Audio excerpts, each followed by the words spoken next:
အားလုံးပဲမင်္ဂလာပါလင်း channel ကျွန်တော်ရဲ့ကဏ္ဍ channel ကနေပြန်လဲကြိုးဆိုပါတယ်ဆိုတော့ဒီနေ့ညမှာကျွန်တော်တို့ဒါ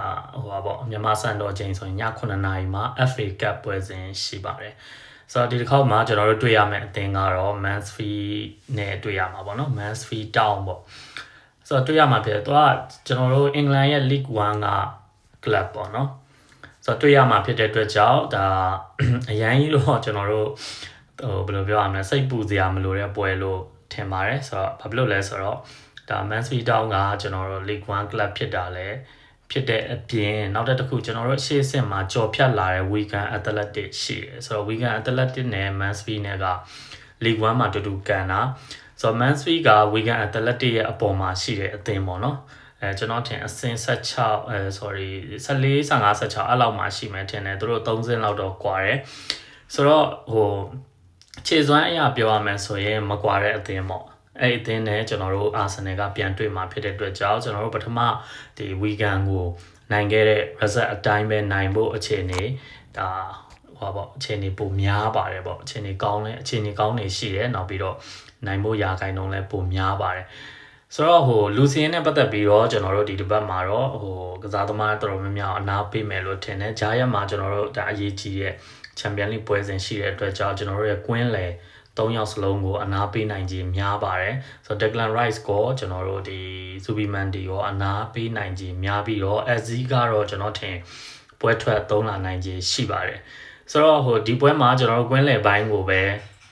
အဓိကအနာပေးစေခြင်းနဲ့နောက်တန်းမှာဆိုရင်ဖြစ်နိုင်လို့ရှိရင် Gabriel ကိုကျွန်တော်တို့ဒါအဆလီဘာကိုအနာပေးစေခြင်းနဲ့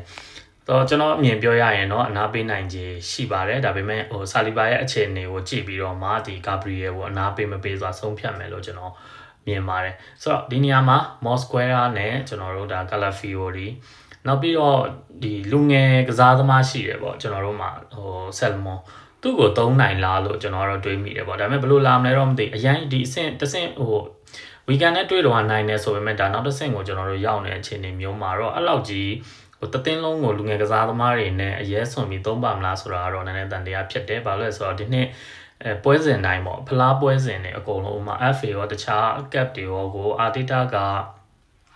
တတိထားပြီးချင်းကပ်နေတဲ့ပုံစံမျိုးကျွန်တော်တို့တွေ့တဲ့အတွက်ကြောင့်ဖြစ်တယ်လို့တော့လူထုတ်လာနိုင်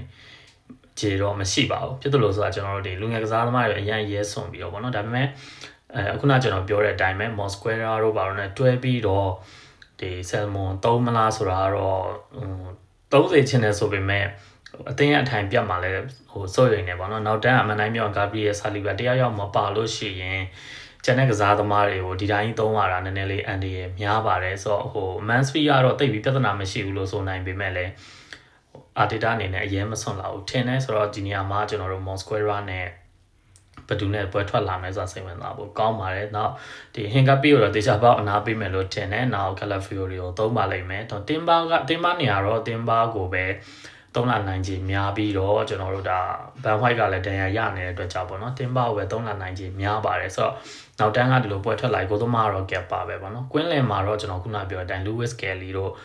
နောက် Cristiano Ronaldo တို့နောက်ကျွန်တော်တို့ဒီ SZ ပေါ့နော်သူတို့တွေနဲ့ပွဲထွက်လာနိုင်ခြင်းရှိပြီးတော့တိုက်စစ်မှာကျွန်တော်တို့ Jesus ကို Gabriel Jesus ကိုကျွန်တော်တို့ပြန်တွေ့ရနိုင်ခြင်းရှိတယ်နောက်တစ်ခုက Maduki နဲ့နောက်Martinelli ပေါ့နော်ပွဲထွက်လာနိုင်ခြင်းများပါတယ်နောက်Max Dorman လေးလည်းကျွန်တော်တို့ပြန်ကောင်းလာပြီဖြစ်တဲ့အတွက်ကြောင့်တေချာပေါက်ကျွန်တော်တို့ဒီနေ့ပွဲမှာ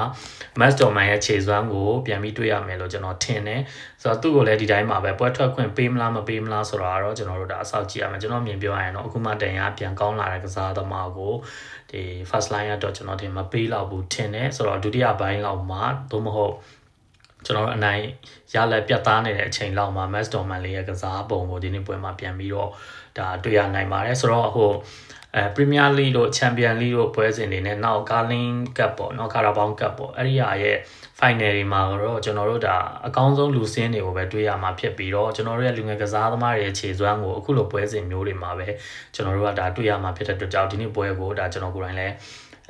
လူငယ်ကစားသမားတွေအများကြီး30ချင်းပြီးတော့နိုင်တာတော့နိုင်ကျင်တယ်ပေါ့နော်ဆိုတော့နိုင်မို့အတွက်ကိုလူငယ်ကစားသမားတွေဘယ်လိုပုံစံနဲ့ပွဲထွက်လာမလဲနောက်သူတို့ရဲ့ခြေစွမ်းကိုလည်းကြည့်ကျင်တာဖြစ်တဲ့အတွက်ကြောင့်ဒီနေ့ပွဲကိုကျွန်တော်လည်းတေချာပေါက်ဆောက်ကြည့်သွားမှာဖြစ်ပါတယ်ဆိုတော့ကို result အနေနဲ့ကျွန်တော်အနေနဲ့အမှန်တိုင်းပြောရင်ဝီဂန်နဲ့ပွဲကလိုပဲ4-0လောက်နဲ့အနိုင်ရရှိသွားဦးမယ်လို့ထင်ပါတယ်ဒါပေမဲ့ကျွန်တော်တို့တခုသတိထားရမှာကအာဆင်နယ်ကနောက်ပိုင်းကိုကစားအားအရန်တင်ပြီးမကစားဘူးဆိုတော့